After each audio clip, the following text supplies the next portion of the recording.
Halo adik-adik, yuk belajar matematika lagi bersama Kak Noing. Bagaimana kabar kalian? Semoga dalam keadaan sehat selalu ya. Kali ini kakak akan membahas kelas 6 volume 2 halaman 60, yaitu tentang latihan.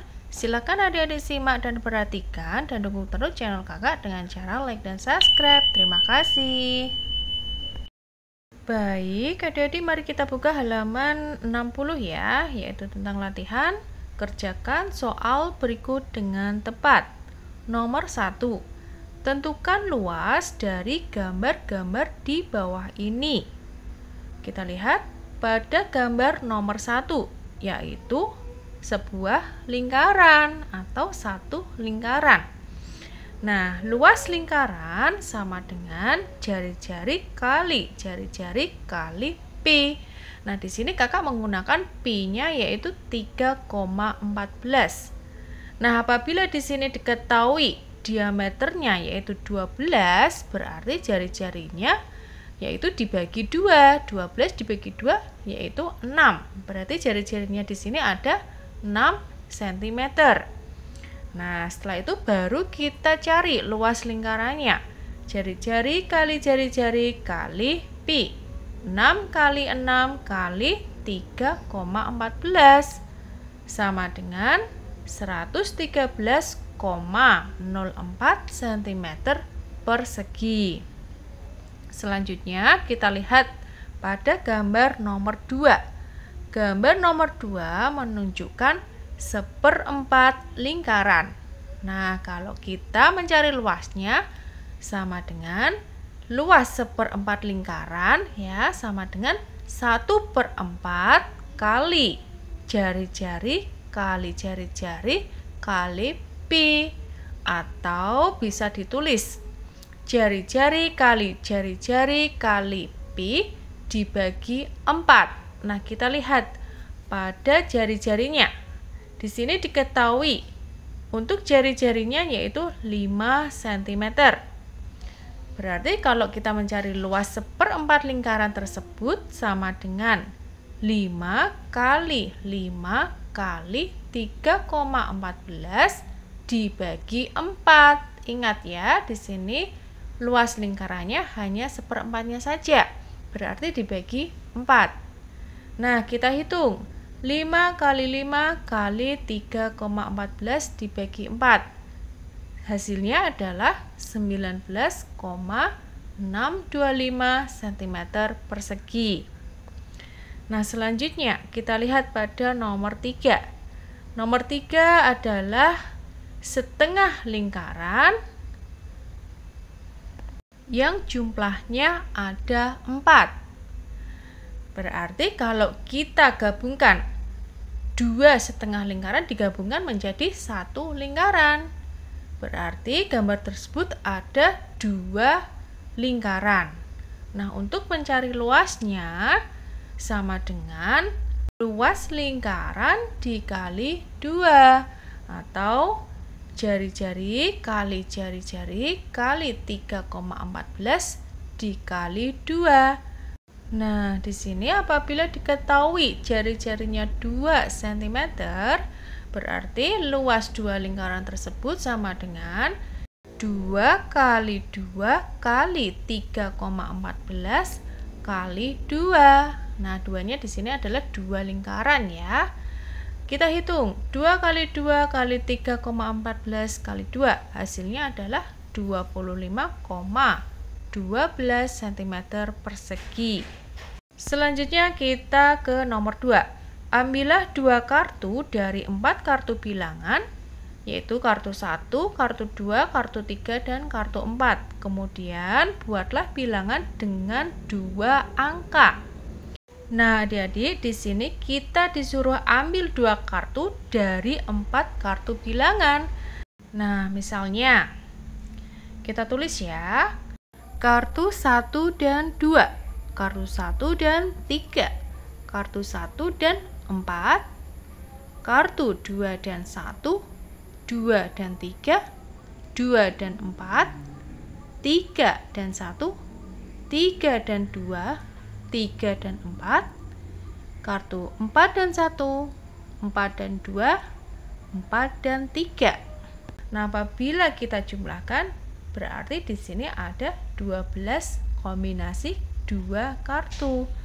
Nah, untuk pertanyaannya nomor 1, berapa banyak jarak bilangan 2 angka yang dapat kamu buat? Nah, tadi sudah kita buat ya. Ada 12 kombinasi. Nah, selanjutnya kita ke nomor 2. Berapa banyak bilangan genap yang kamu peroleh? Nah, di sini kita lihat dari 2 kartu yang digabungkan membentuk angka 12, 13, 14, dan seterusnya. Bilangan genap yang kita peroleh yaitu ada 6.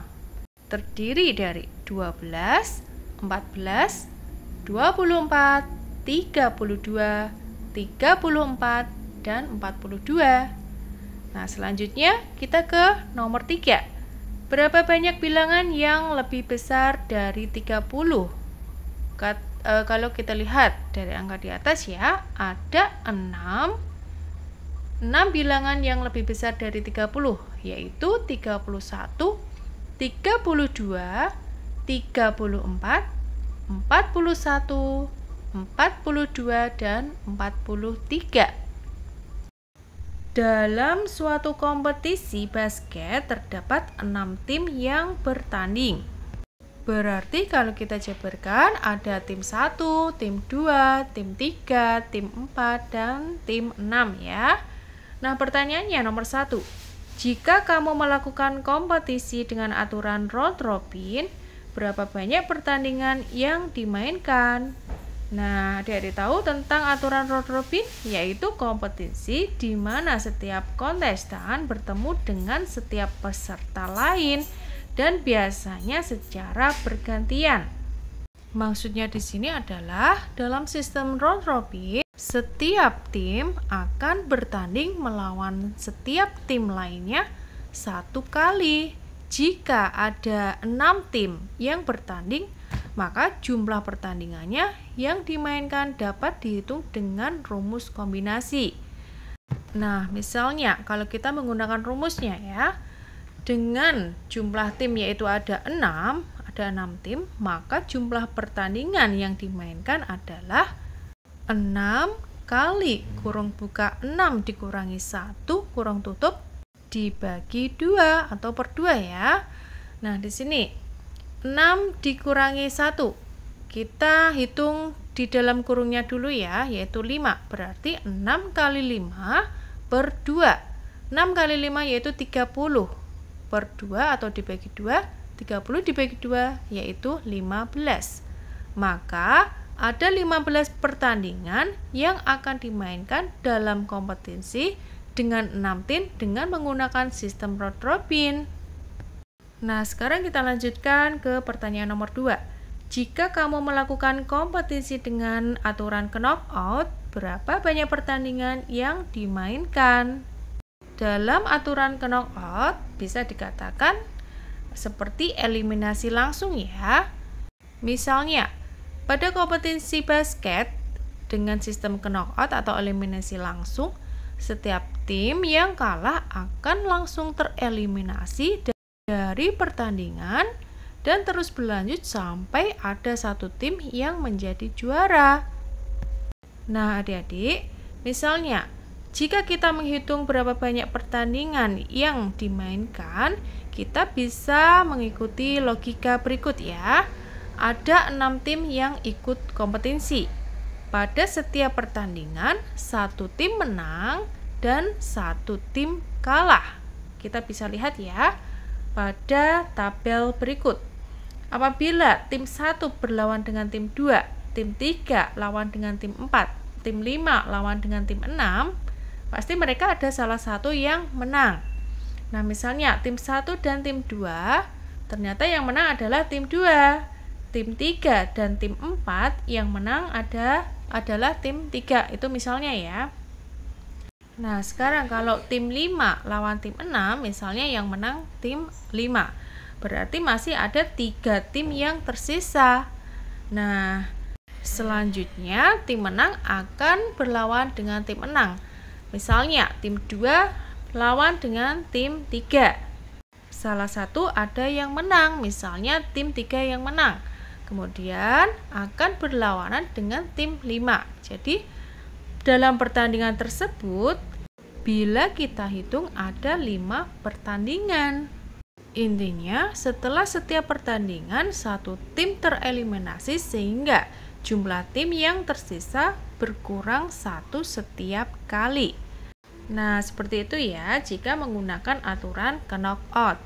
Atau kita bisa menggunakan cara karena di atas ada 6 tim, maka 6 tim yang ikut, maka jumlah pertandingannya yang dimainkan adalah 6 dikurangi 1 sama dengan 5. Ada 5 pertandingan akan dimainkan dalam kompetensi basket dengan aturan knockout. Nah, berikutnya kita ke nomor 4 ya. Manakah yang lebih cepat, jet yang terbang dengan kecepatan 900 km per jam atau suara yang melintas dengan kecepatan 340 meter per detik? Bandingkan dalam per detik dan per jam. Nah, adik-adik kita tulis ya. Kecepatan jet terbang yaitu 900 km per jam. Suara yang melintas yaitu 340 meter per detik. Nah, sekarang kita bandingkan dalam per detik terlebih dahulu ya.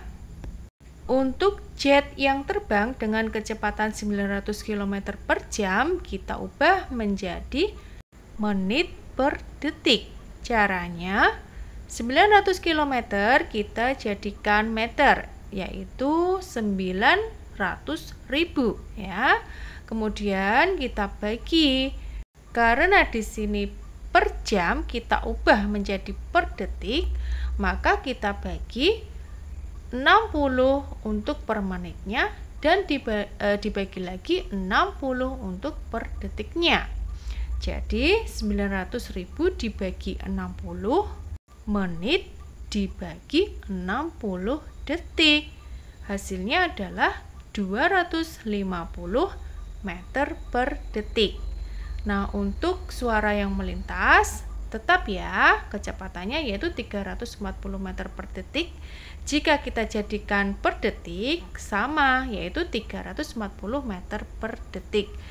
Nah, apabila kita bandingkan, maka yang lebih cepat yaitu suara yang melintas yaitu 340 meter per detik ya. Nah, selanjutnya kalau kita bandingkan per jam, kita tulis kecepatan jet yang terbang yaitu 900 km per jam, sedangkan suara yang melintas yaitu 340 meter per detik. Untuk mengubahnya, 900 km per jam masih tetap ya, yaitu 900 km per jam. Nah, sedangkan suara yang melintas kita ubah menjadi per jam. Dari 340 meter per detik kita ubah menjadi per jam. 340 meter kita jadikan kilometer, yaitu dibagi 1000 ya, menjadi 0,34 kilometer. Nah, di sini kita lihat dari detik ke jam, berarti kita harus kalikan 0,34 kali 60 dari detik ke menit ya. Terus kita kalikan lagi 60 dari menit ke jam. Maka 0,34 kali 60 kali 60 hasilnya adalah 1224 km per jam. Nah, di sini kalau kita bandingkan antara jet yang terbang dengan kecepatan 900 km per jam dan suara yang melintas yaitu 1224 km per jam, maka yang lebih cepat adalah suara yang melintas yaitu 1224 km per jam. Nah, sekarang kita lanjutkan ke nomor 5. Tentukan volume benda pejal di bawah ini. Nomor 1 adalah bangun prisma segitiga. Nah, bagaimana kita menentukan volume? Volume sama dengan luas alas kali tinggi. Nah, di sini kita lihat luas alasnya yang berbentuk segitiga siku-siku. Nah, di sini diketahui alas segitiga tersebut yaitu 3 cm, sedangkan tingginya yaitu 3 cm. Untuk tinggi prismanya yaitu 9 cm. Kakak ulangi ya. Volume bangun tersebut sama dengan luas alas kali tinggi. Karena di sini luas alasnya berbentuk segitiga siku-siku, maka 3 kali 3 dibagi 2 kali 9 sama dengan 4,5 kali 9 sama dengan 40,5 cm kubik. Nah, selanjutnya pada bangun nomor 2 yaitu sebuah tabung dengan diameter 4 cm dan tinggi tabung yaitu 6 cm. Nah, jika kita mencari volumenya, volume sama dengan luas alas kali tinggi. Nah, luas alas tersebut berbentuk lingkaran, berarti kita harus cari luas alasnya terlebih dahulu ya. Untuk luas alas sama dengan jari-jari kali jari-jari kali pi. Nah, kita lihat pada gambar tabung di samping. Jika diameternya 4 cm, maka jari-jarinya yaitu setengahnya, yaitu 2 cm. Nah, kita hitung ya. Volume sama dengan 2 kali 2 kali 3,14 kali 6. 6 adalah tinggi tabungnya. Nah, kita kalikan ya. Hasilnya adalah 75,36 cm kubik. Nah, adik-adik, sampai di sini dulu ya pembahasan dari kakak. Untuk video berikutnya, kakak akan membahas lanjutan nomor 6, halaman 61. Link video ada di deskripsi bawah ya, atau halaman lengkapnya adik-adik bisa lihat di playlist video. Semoga video ini bermanfaat. Sampai jumpa dan sampai ketemu di matematika selanjutnya. Jangan lupa like dan subscribe ya. Terima kasih.